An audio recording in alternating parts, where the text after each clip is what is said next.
Megastar Chiranjeevi చేసిన comments కి CPI Narayana counter ఇచ్చారు. గతంలో చిరంజీవిపై తాను చేసిన వ్యాఖ్యలకు క్షమాపణ చెప్పానన్నారు నారాయణ. ఆ వీడియోలను ఇప్పుడు వైరల్ చేస్తూ బద్నాం చేయడం కరెక్ట్ కాదన్నారు.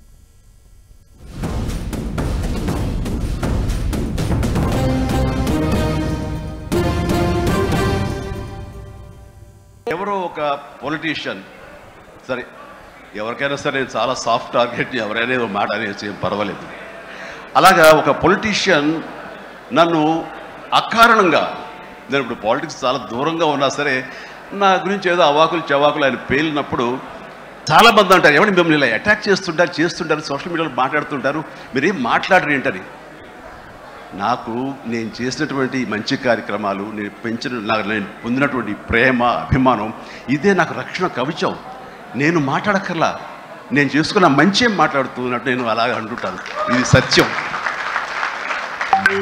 సో ఆ తర్వాత మళ్ళీ ఆ సదరు రాజకీయ నాయకుడు మళ్ళీ ఎక్కడా మాట్లాడేది నాకైతే వినపడలేదు.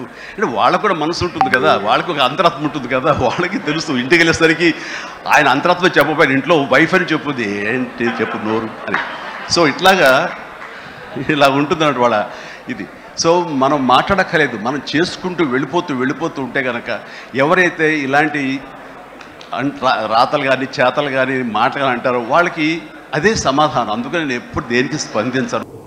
ఆ రోజే నేను మాట్లాడిన మాట వాస్తవం, అది కరెక్ట్ కాదని చెప్పేసి అని నేను విత్డ్రా చేసుకున్న మాట వాస్తవం. వాళ్ళకి కామన్ సెన్స్ ఉంటే దాన్ని ప్రోత్సహించరు. నేను ఒకవైపు చిరంజీవి మీద నేను వాదించిన వార్తల్ని తప్పని నేను క్షమాపణ చెప్పిన తర్వాత మళ్ళీ ఆ వీడియోని వైరల్ చేసుకుంటూ మాట్లాడమంటే ఆయన తగినటువంటి విద్యత కాదు. ఆయన విద్యతగా వదిలేస్తున్నా. ఒకసారి చెప్పిన తర్వాత పరిష్కారం అయిన తర్వాత మళ్ళా వీడియోని వైరల్ చేయడం అనేది అది వారి నైతిక బాధ్యతగా వదిలేస్తుంది.